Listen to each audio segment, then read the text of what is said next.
So, Ellie, is there any particular point in time where you should be thinking about making a will? I mean, when do you start? Today.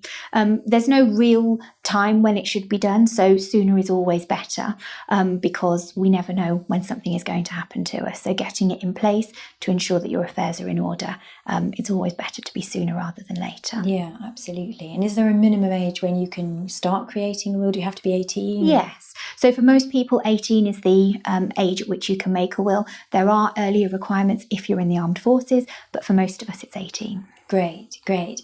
And people often talk about life insurance at the same time as making a will.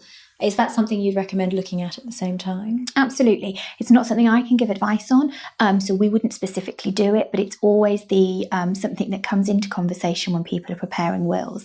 There's two sorts of types of life cover that we might want to think about. The one is where we insure ourselves and it pays out a proceed to the estate, which I think we can come on to later. And the second is where you are have key man insurance for business. So you might want to insure the key people in your business so that if anything happens to them, the business doesn't suffer a cash flow issue in trying to deal with that exit from the business. Which I think is something that often gets overlooked, actually. We've talked with Gordon Redbourne in some of his financial planning sessions as well about the importance of key man insurance too. It's keeping the wheels on the cart if somebody really critical to that business is suddenly not available. Absolutely. And also, depending on what you want to happen to your shares, it might cause a problem for the business if they can't buy that family out.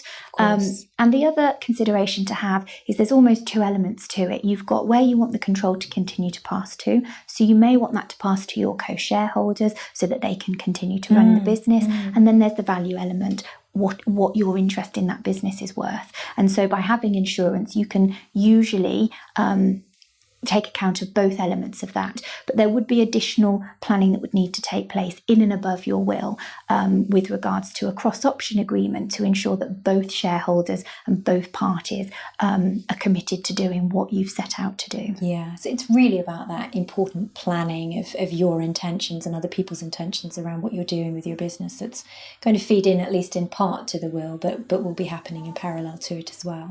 Absolutely. And I think the word control comes here. You're not leaving it to chance when something happens to you that someone will follow your wishes. You are taking control of what is going to happen. And by putting in the ancillary document like a cross-option agreement, you are committing your co-shareholders to following that through as well. And would you find that usually wrapped up in a shareholder agreement, or is this cross-option agreement something separate? It's a type of shareholder agreement, but I believe it's a separate document.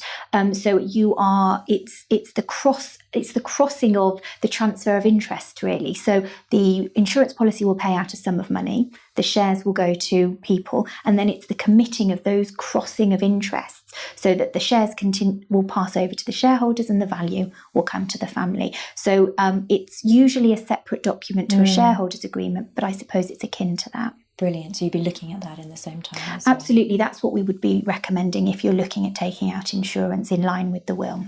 Great. Great. It's interesting, isn't it? Because you often think about creating a will in isolation, but actually for business owners, there are a number of other things that there are opportunities to make sure are very clear through other documentation. Yeah. So the will would dispose of an individual's interests and value and assets, but you can't do that alone in isolation. So what we would recommend at the point you're doing that is if you are disposing of shares, you need to be sure that your articles of association allow for the transmission of those shares. So having somebody look at your articles to ensure that you can do that is essential if you are looking at transferring shares under a will. Now, if the articles don't allow for that, that can easily be done through amendment of the articles of association. Brilliant. Okay, so lots to think about there if shares and business ownership is something that needs to be covered Absolutely. at the same time. Thank you.